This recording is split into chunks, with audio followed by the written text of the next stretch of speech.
Have you ever wondered how accurate police sketches are? I'm going to show you some sketches, then I'm going to show you the person that was caught, and we're going to see. And I cover all things spooky on this channel, so make sure you follow along. So this photo right here is a police sketch of the original Night Stalker, also known as the Golden State Killer.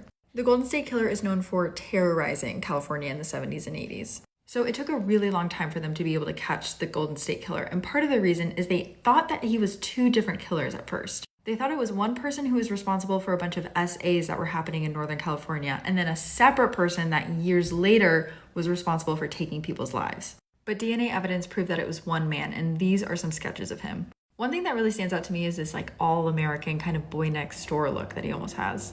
In 2018, DNA evidence proved that it was Joseph DeAngelo who was the Golden State Killer, but let's look at some pictures of him when he was younger.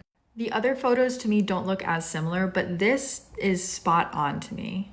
There's so many little details in this photo that are correct, from the swoopy hair to the chubby cheeks and the thin lips. Like, even the ears look identical. And you'll notice here that he is in a cop uniform because he was a cop, which is something that they figured because of the nature of his crimes. One thing that he would do to victims was he would wake them up by shining a flashlight into their eyes, which is something that the police would use to disorient people that they were arresting. Ultimately, it was DNA evidence from a genealogical database that put him away, but I'm a little bit surprised they didn't catch him based on the sketch because it looks so similar to me.